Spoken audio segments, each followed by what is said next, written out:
Apa kabar pemirsa Presiden TV? Bersama saya Nisha Mirakolo. Selama 30 menit ke depan saya akan menemani Anda dalam program Pemuda Indonesia Bicara. Nah pemirsa, saat ini di studio kita telah kehadiran tamu-tamu istimewa dengan tema kita Social Entrepreneur. Nah di sini kita punya Mas Heri Darmawan selaku ketua dari Gerakan Turun Tangan. Apa kabar Mas Heri? Halo, kabar baik Mbak. Dan juga kita di sini ada Mas Saiful dari IM Presiden Institute selaku peneliti. Apa kabar Mas? Baik, Nisha. Nah, ini pertama untuk Bung Heri dulu nih. Ya. Bung Heri bisa dijelasin nggak sih apa itu turun tangan? Ya, jadi diinisiasi oleh Pak Anies Baswedan sebelumnya. Beliau adalah inisiator Indonesia Mengajar juga, sebuah gerakan pendidikan. Saat itu tujuannya adalah mengajak semua orang terdidik untuk peduli pada pendidikan. Nah, tapi kita sadari bahwa masalah di Indonesia tidak hanya pendidikan tentu. Yeah.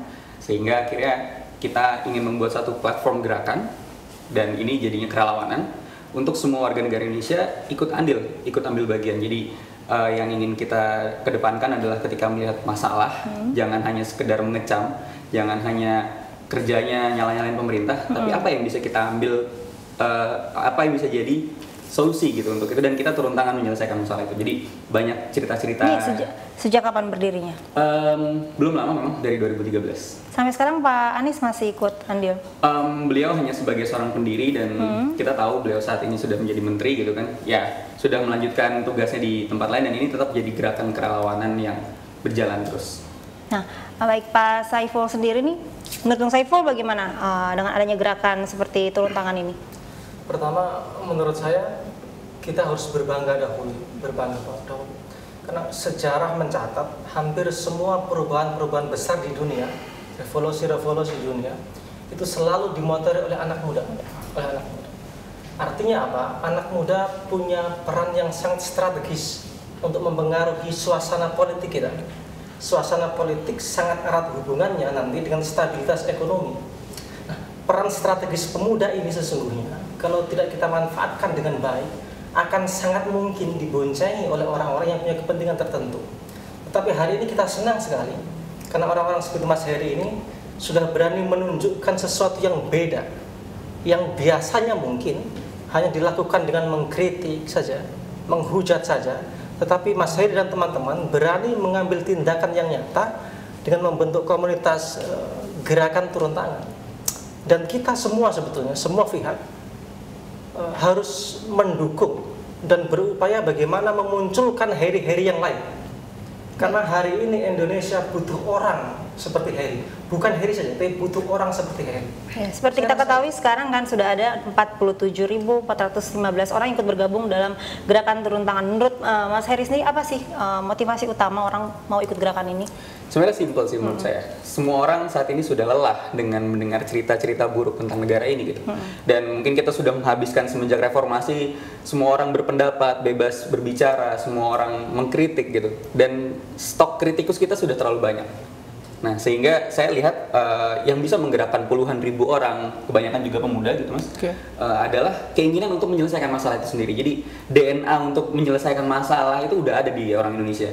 DNA untuk tidak hanya tinggal diam, hanya sekedar mengkritik itu sudah ada. Dan gerakan turun tangan ini membuktikan bahwa dalam waktu yang cukup singkat, mungkin nggak sampai 2 tahun, ada puluhan ribu orang yang sudah bergabung dan ingin melakukan sesuatu. Kalau boleh saya tambahkan Nisa, Mas Heri, kan sekarang gerakan pemuda ini bukan yang pertama, sudah banyak gerakan-gerakan yang lain yang dilakukan oleh pemuda. Pertanyaannya mungkin yang ingin diketahui oleh publik, apa sih yang membedakan gerakan turun tangan dan gerakan-gerakan pemuda yang lain? Nah, iya benar.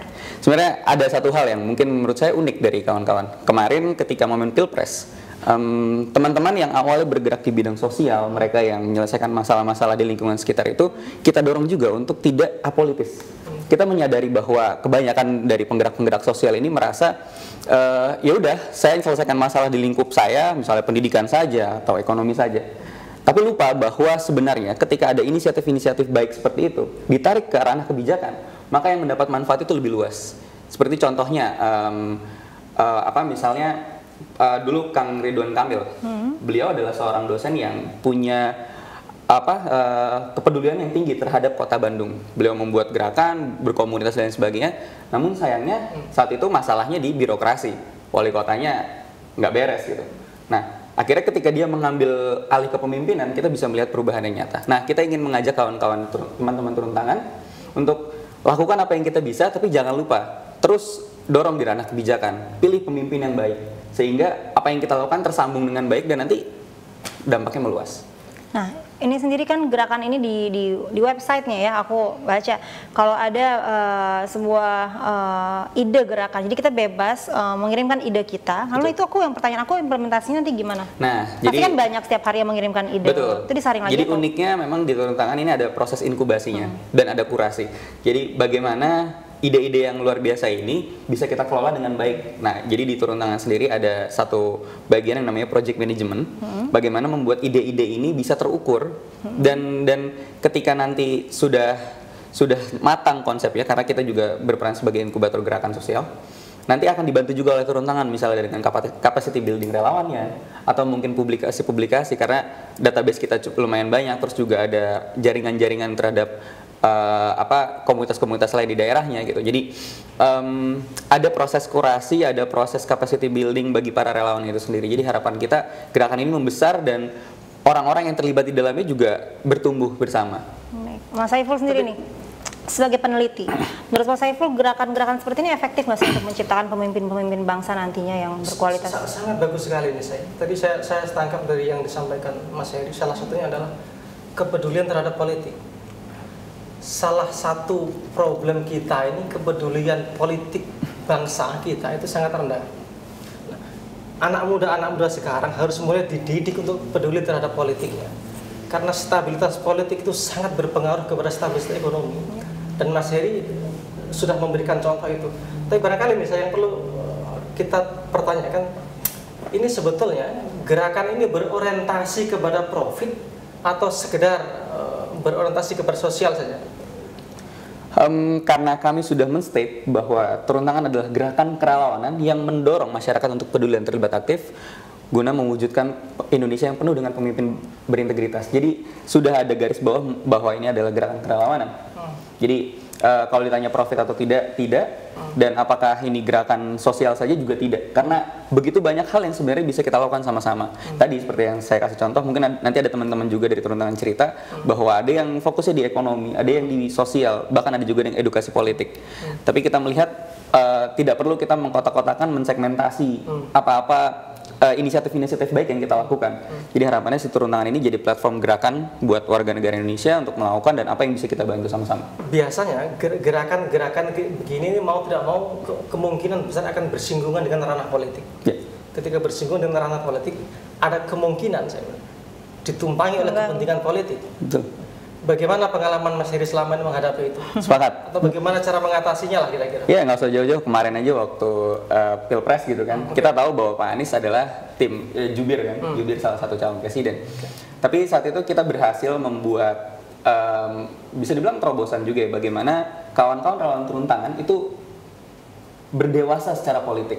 Kita melihat ini, kedewasaan ini terlihat dari bahwa dalam satu komunitas sendiri, teman-teman relawan ada yang memilih calon A dan calon B, tapi justru mereka saling beradu argumen, beradu pendapat, mengedepankan gagasan tentang apa yang dibawa oleh masing-masing calon. Dan di situ saya melihat kedewasaan berpolitik kawan-kawan sendiri, bahwa yang mereka dukung adalah gagasannya, tidak melulu ada Pak Anies di bagian ini gitu. Itu satu. Yang kedua, karena yang ingin kita bawa adalah gagasan politik terhormat. Semua orang saat ini merasa bahwa politik itu kotor, penuh intrik. Justru kita lupa para bapak bangsa yang mendirikan Indonesia itu dulu politisi gitu. Nah, tapi mereka melakukan itu dengan berintegritas. Yang ingin kita dorong adalah pemahaman tentang politik adalah ranah perjuangan nilai. Bahwa ketika orang-orang yang bersih seperti kita di sini takut untuk masuk politik, ya sampai kapanpun akan bermasalah terus karena itu. Justru kita ingin mendorong kawan-kawan relawan kita yang konkret melakukan aktivitas-aktivitas menyelesaikan masalah, nanti suatu saat jadilah mengambil kebijakan. Nah, jadi ada values-values yang sebenarnya hingga saat ini masih kita pegang dan kita bersyukur sampai saat ini teman-teman, bahkan nanti ketika pilkada serentak kita mendorong kawan-kawan juga untuk mengawal pilkada. Jadi memang masih panjang perjalanan untuk bisa stabil sebagai gerakan, tapi kita melihat sudah ada modal-modal yang kuat dari momentum pilpres kemarin. Baik, sudah jelas nih Mas Saiful. Sangat banget. Baik pemirsa, jangan kemana-mana, setelah ini kita akan kembali dengan para anggota lainnya dari gerakan turun tangan.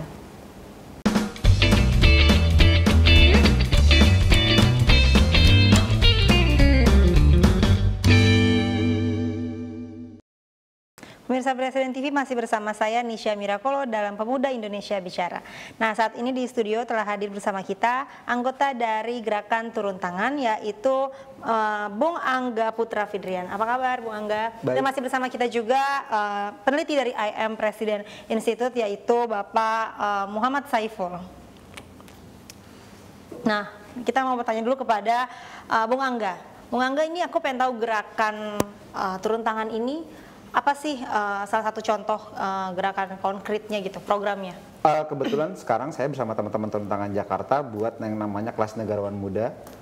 Jadi kelas negarawan muda itu kita menyediakan praktek PPKN, pelajaran PPKN di SMA.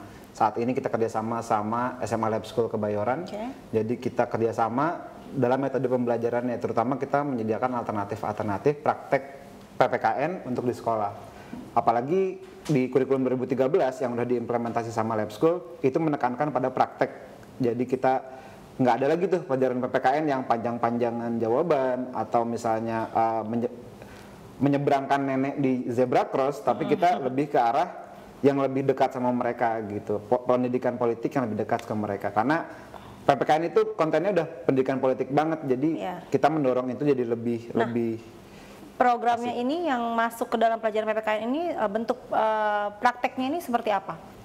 Contohnya semester kemarin kita buat film dokumenter tentang hak dan kewajiban, gitu. Jadi hasilnya yang kelihatan adalah misalnya ini mereka sendiri yang produksi. Iya, mereka sendiri yang memproduksi. Gitu ya. Contohnya ada anak SMA yang mereka sadar akhirnya ternyata mereka juga pembayar pajak loh gitu. Dengan mereka belanja di tempat makan ada pajaknya. Nah, mereka sadar mereka juga jadi pembayar pajak dan mereka sadar bahwa mereka harus ikut mengawasi penggunaan pajaknya yang digunakan sama pemerintah. Jadi bukan lagi tugas mereka yang punya NPWP, tapi ternyata mereka yang ikut membayar pajak, jadi mereka punya tugas untuk mengawasi juga apakah penggunaannya sudah tepat atau ternyata nggak tepat. Oke, feedbacknya sendiri dari siswa dan juga dari guru di Lab School itu gimana? Sejauh ini sekolah dan guru mereka seneng nggak ada jadi pelajaran sekolah kan nggak jadi terlalu banget teori gitu ya? Iya. Jadi ada prakteknya juga. Mereka seneng gitu ya? Sejauh ini mereka senang karena mereka jadi dapat alternatif praktek. Jadi guru juga tidak kesulitan untuk mencari alternatif pembelajaran. Jadi jawaban PPKN udah nggak lagi panjang-panjangan siapa gitu yang benar ya? Nggak lagi panjang-panjangan dapat nilai paling bagus. Nah ini Bung Saiful sendiri gimana? Ini menurut Bung Saiful ini program yang bagus nggak untuk pemuda? Saya apresiasi sekali ya, luar biasa sekali. Saya lihat tadi ada praktek PPKN. Kalau saya garis bawahi itu lebih kepada membangun idealisme ideologi bangsa. Tapi saya ingin melihat dari perspektif yang lebih luas ya, Mbak Nisa, Mas Angga ya. Disintegrasi itu ancaman yang selalu mengancam di semua bangsa ya, perpecahan. Dan perpecahan itu tidak datang tiba-tiba dia datang perlahan-lahan. Mulai tergerusnya nasionalisme, mulai tergerusnya idealisme mereka. Dan itu gejala sedikit pelan-pelan sekali itu. Mulai orang tidak hafal lagi lagu Indonesia Raya. Orang tidak tahu lagi lagu-lagu kebangsaannya. Butuh kepedulian memang, butuh kepedulian bangsa, kepedulian negara, kepedulian semua orang untuk mengembalikan kesadaran kita untuk kembali mencintai bangsa kita. Dan apa yang dilakukan oleh gerakan turun tangan dan kelas negarawan muda ini sangat bagus sekali, karena itu lebih menstimulus pola pikir anak-anak muda untuk lebih mencintai negaranya. Mungkin dari cara-cara yang sangat sederhana sebetulnya. Tapi saya secara garis besar menurut saya itu sesuatu yang sangat istimewa sekali. Menurut penelitian Bung Saiful sendiri sejauh ini seberapa sih kita tuh anak pemuda sudah lupa terhadap negara kita? Banyak sekali nih saya. Bahkan ada beberapa sekolah itu saya pernah melihat di beberapa media tidak lagi mau menyelenggarakan upacara dengan berbagai alasan. Kalau ini dibiarkan lama-lama mereka mungkin saja untuk tidak mengakui Pancasila. Dan itu ancaman besar sekali. Kita semua harus ikut prihatin untuk itu ya. Tetapi saya tahu prihatin saya tidak cukup. Dibutuhkan anak-anak muda yang berani melakukan tindakan nyata. Dan seperti itu ya? Itu sudah dimulailah, mungkin dimotori oleh teman-teman kita di gerakan turun tangan itu. Tapi begini, Mas Angga, kan jangan sampai gerakan turun tangan ini hanya berhenti di Mas Angga, di Mas Heri saja. Betul. Harus ada banyak anak-anak muda lain yang peduli dan mau bergabung untuk itu. Walaupun mungkin berbeda nama gerakannya, tapi poinnya sama, yang menunjukkan kecintaannya terhadap bangsa. Pertanyaannya begini, seandainya misalkan banyak anak muda di luar sana ingin bergabung, begitu, apa sih yang dijanjikan oleh gerakan turun tangan ini? Kalau kita tidak bisa menjanjikan apa-apa, kita hanya bisa menjanjikan bahwa di sini ada tempat belajar. Di sini Paling tidak apa yang akan mereka dapatkan begitu, atau apa yang bisa mereka sumbangkan ketika mereka bergabung? Paling sederhana adalah mereka belajar. Kita belajar sama-sama. Kayak misalnya di kelas negarawan muda, kita sama-sama belajar politik, kita sama-sama belajar tentang hukum, kita cari sama-sama ide juga ya. pajak, iya. Dan misalnya di gerakan yang lain, kita sama-sama belajar tentang hal itu. Jadi semuanya egaliter, semuanya ada di posisi yang sama. Kita tidak bisa menjanjikan misalnya akan mendapatkan uang atau segala macam, tapi kita menjanjikan kita sama-sama belajar dan kita sama-sama jadi bagian dari perubahan itu gitu. Karena dulu pun pendiri bangsa kan tidak bergerak atas nama keuntungan pribadi atau apa-apa, tapi mereka berdasarkan kemerdekaan gitu, dan kita berdasarkan Indonesia yang lebih sejahtera dan lebih baik. Jadi dengan idealisme yang sama, kita gerak sama-sama, kita belajar sama-sama supaya saat Indonesia jadi lebih baik, ya kita ada di bagian sejarah itu. Mas Angga, sekarang tidak bisa dipungkiri ya, banyak anak-anak muda yang sekarang yang apatis terhadap politik, terhadap idealisme, terhadap ideologinya. Banyak yang apatis, yang sudah tidak peduli lagi mereka. Bagaimana cara meyakinkan mereka bahwa ini bukan satu-satunya, misalkan gerakan turun tangan bukan satu-satunya langkah terbaik untuk membangun bangsa, tetapi bagian terbaik, ya, salah satu bagian yang sangat penting untuk membangun bangsa. Meyakinkan mereka yang apatis itu bagaimana itu? Iya, sebenarnya sudah ada 30 berapa tadi? Berapa ribu tuh ya? 40.000. Antara 47.000, padahal ada banyak sekali pemuda Indonesia. 47.419 itu udah banyak banget loh anggotanya ya. Itu apa sih yang dijanjikan dia benar? Yang kita tarik, yang coba kita sebarkan adalah kabar-kabar positifnya, bahwa gini, di Medan ada kegerakan kerelawanan, di Jakarta ada gerakan kerelawanan yang kelas negarawan muda. Dengan kita berikan kabar yang positif, mereka semua nantinya akan ikut tergerak. Oh bener loh, ternyata kalau kita mau inisiatif kita nggak sendirian. Ternyata ada teman-teman lain di daerah lain yang bergerak sama-sama. Ya udah deh, mending kita gabung sama-sama, kerja sama-sama untuk jadi lebih besar gerakannya. Karena mungkin selama ini mereka gerak sendiri-sendiri di daerah ini sendiri, di daerah ini sendiri. Nah kita coba gabung, kita coba bajak bareng-bareng supaya kita geraknya sama-sama akhirnya. Jadi teman kita ternyata banyak, ada 40.000 di seluruh Indonesia. Gitu. Ini kalau misalnya kita berbicara tentang kelas negarawan muda, ini kan cakupannya hanya anak-anak SMA atau SMP seperti itu ya. Betul. Nah untuk jangkauan untuk yang jenjang kuliah atau pekerja itu pemuda itu apa aja programnya gitu loh? Oh iya, tadi sekalian menjawab juga bahwa kelas negarawan muda ini jadi salah satu alternatif untuk menyelesaikan anak-anak muda yang apolitis dan yang akhirnya nanti tidak cinta sama negerinya, karena kita di sini dididik untuk belajar tentang negara, mencintai negaranya, menjadi ini, dan teman-teman mahasiswa dan pekerja itu bisa ikut belajar bareng saat misalnya kita nyusun kurikulumnya, atau misalnya bisa juga datang ke sekolah, menyempatkan waktu untuk datang ke sekolah. Gimana sih ternyata ngajar anak-anak SMA terus dapat pelajaran PPKN yang mungkin dulu dia hanya tahu nyeberangin nenek-nenek di Zebra Cross, sekarang mereka dapat pelajaran tentang hak asasi manusia misalnya, tentang pajak, tentang hukum dan lain-lain. Jadi mereka belajar banyak juga sih, bareng-bareng kita sama-sama belajar. Baik, Bung Saiful ada bisa ditambahkan? Nisa, pemahaman yang difahami oleh Mas Angga dan teman-teman ini kan sangat luar biasa. Kita harus apresiasi itu. Tetapi sebetulnya yang lebih penting dari itu adalah bagaimana menularkan itu kepada generasi-generasi muda yang lain. Butuh kampanye yang efektif. Nah sejauh ini apa yang Mas Angga lihat cara kampanye yang efektif untuk menularkan semangat Mas Angga dan teman-temannya? Penyebaran kabar positif itu menurut saya sudah cukup efektif, karena lewat media sosial, lewat YouTube, lewat Twitter dan lain-lain. Itu salah satu yang efektif. Intinya adalah di kabar positif, karena rakyat udah capek untuk kabar-kabar negatif dari media. Terima kasih banyak Bung Angga atas kehadirannya, dan Bung Saiful, nanti kita bisa sambung lagi dengan anggota dari gerakan turun tangan lainnya. Pemirsa jangan kemana-mana, tetap di Pemuda Indonesia Bicara.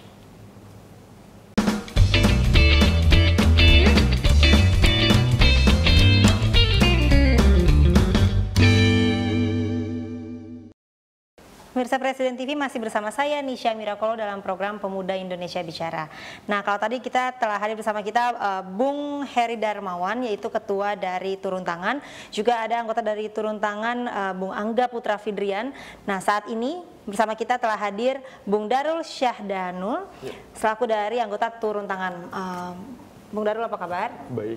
Dan juga masih bersama kita Bung M. Saiful selaku dari peneliti IM Presiden Institute.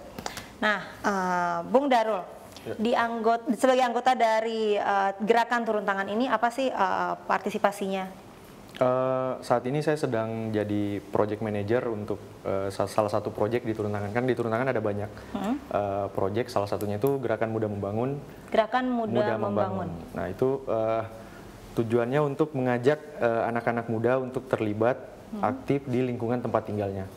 Jadi inisiasinya bisa bermacam-macam, terserah masalah yang ada di lingkungannya. Nah, itu teman-teman melahirkan proyek apapun, nanti kita koordinasi di gerakan ini, berkumpul. Lebih fokus di masalah-masalah atau bidang-bidang sosial? Kalau bidang-bidangnya ada sosial ekonomi, pendidikan, sama kesehatan dan lingkungan mungkin. Saat ini program yang berjalan apa? Saat ini secara umum sebenarnya di Indonesia, secara keseluruhan ada 66 orang. Yang bergabung di Gerakan Muda Membangun ini. Itu mereka setelah melalui proses seleksi, jadi ada open recruitment-nya juga. Mereka waktu itu dibuka Desember 2014, 2014. Ada 600 orang lebih yang mendaftar, terus disaring, yang lolos itu 66 orang. Oh, ada penyaringannya juga ya? Memang harus memenuhi kriteria seperti apa sih? Yang pertama, mereka pernah aktif di lingkungan tempat tinggalnya, terus punya pengalaman organisasi, dan yang paling penting dia beneran tinggal di lingkungannya itu. Masing-masing dari mereka itu melakukan kegiatan apa di lingkungan tempat tinggalnya? Di lingkungan tempat tinggalnya ada macam-macam. Kalau yang di Jakarta ada yang di Rawamangun. Teman-teman di sana lagi menginisiasi namanya Rumah Belajar Rawamangun. Rumah Belajar? Rumah Belajar Rawamangun itu kegiatannya 3 kali seminggu, ngajar. Melibatkan 36 orang relawan, jadi selain satu orang yang tinggal di sana, mereka juga mengajak 36 orang yang lainnya. Yang diajar ini anak-anak di daerah sana? Anak-anak usia SD ya, di daerah sana, di Rawamangun. Oke, baik. Bung Saiful, ada yang mau disampaikan? Begini nih saya, negara ini dibentuk kan sebetulnya tujuannya salah satunya kan untuk mensejahterakan masyarakatnya. Bicara kesejahteraan tidak mungkin bisa dilepaskan dari pembangunan, dan sekarang pembangunan itu kan tidak bisa diserahkan sepenuhnya saja kepada negara. Bahwa negara yang berkepentingan iya, negara yang bertanggung jawab iya, tapi harus ada peran serta dari seluruh masyarakat untuk ikut berpartisipasi. Dari hal yang paling kecil, kan tidak mungkin semua orang jadi menteri, tidak mungkin semua orang jadi presiden, tidak mungkin semua orang jadi bupati. Kalau yang bisa dilakukan hanya membersihkan selokan saja, bersihkan selokan saja.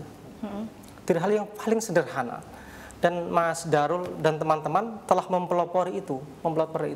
Pemerintah seharusnya harus menangkap sinyal itu. Menangkap sinyal itu, saya tidak bisa bayangkan kalau semangat Mas Darul dan teman-teman ini bisa mewabah di seluruh benak penduduk kita. Maksudnya gerakan seperti ini harus diberi dukungan oleh pemerintah dalam semua orang, masyarakat kita. Tetapi tentu pemerintah punya peran yang lebih besar dari itu. Bayangkan saja kalau pola pikir seperti ini mewabah di semua generasi muda. Tahun depan, 2, 5, 3 tahun lagi kita akan jadi bangsa besar. Karena pemuda itu bagian terpenting untuk menentukan arah masa depan kita. Sekali lagi pemerintah harus memberikan peran yang nyata untuk mendukung gerakan-gerakan seperti ini. Saya mau tanyakan sebenarnya sama Mas Darul.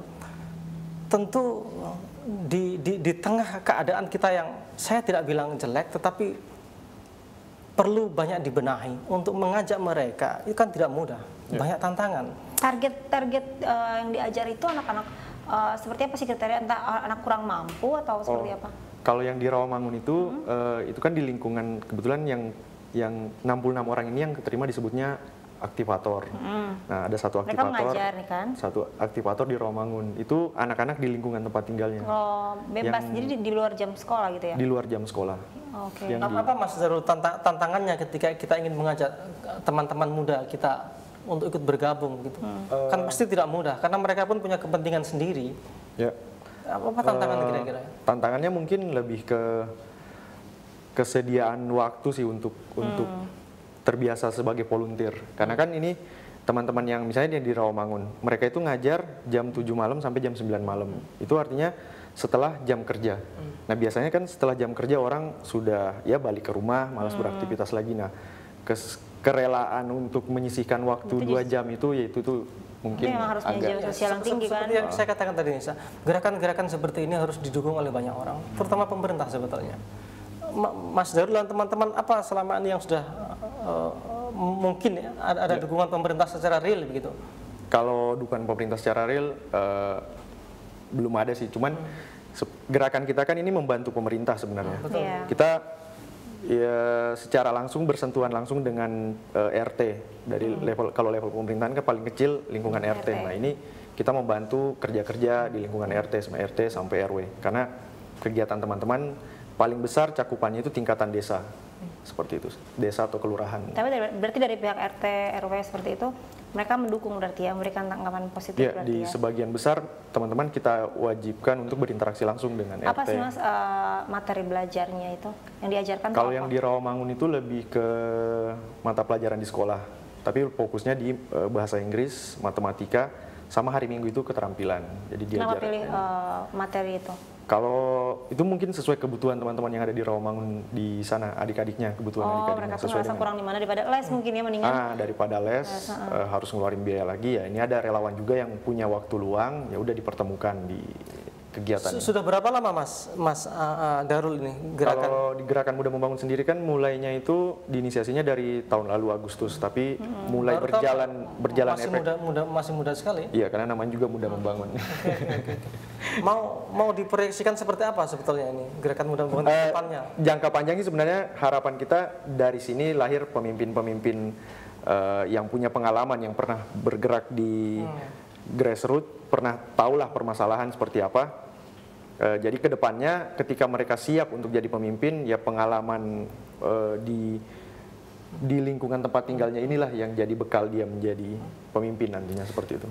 Mas Arul, untuk meyakinkan orang bergabungan tentu tidak mudah ya. Anak-anak muda. Apa yang sebetulnya Mas Arul lihat sekarang dari perspektif pribadi sendiri Mas Arul terhadap generasi muda kita sekarang? Ya, mungkin belajar dari gathering nasional di Jogja yang baru selesai di Turun Tangan. Itu teman-teman kumpul dari berbagai penjuru, itu datang dengan biaya masing-masing. Ini kalau saya sendiri sih melihatnya ini fenomena positif. Artinya orang-orang datang, biasanya kan orang mau berpindah tempat itu dibiayai, ada berpikir dapat apa? Ya dapat apa. Nah ini teman-teman datang dari berbagai daerah dengan biaya sendiri, ya karena mau kumpul, berbagi sesuatu, berbagi hal-hal positif. Apa sih yang telah dilakukan di daerahnya? Nah ini di-sharing ke teman-teman. Ada yang Aceh, Banjarmasin dan lain-lain. Bung Darul dan Bung Faisal, kita sudah sampai di penghujung acara nih. Nah sekarang pertanyaan terakhir, apa harapan Bung Saiful sendiri untuk pemuda Indonesia nanti di depan? Kita semua tentu berharap gerakan-gerakan seperti ini mendapatkan support dari semua pihak. Masyarakat, intelektual muda, akademisi, pemerintah, negara, semua. Karena persoalan bangsa bukan hanya persoalan anak muda, tapi persoalan kita semua. Saya rasa kita harus dukung semuanya. Dan Bung Darul sendiri ke depannya harapannya untuk gerakan turun tangan ini apa? Ya, kalau gerakan turun tangan sih harapan ke depannya kita bisa punya lebih banyak organisasi yang organik di daerah-daerah.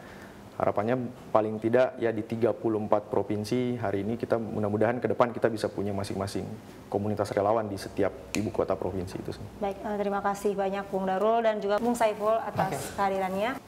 Baik pemirsa Presiden TV, demikianlah hasil bincang-bincang saya dengan perwakilan dari Gerakan Turun Tangan dan juga peneliti dari IM Presiden Institute. Sampai jumpa di program Pemuda Indonesia Bicara berikutnya. Saya Nisha Mirakolo, mohon undur diri, tetap di Presiden TV mewujudkan impian Indonesia.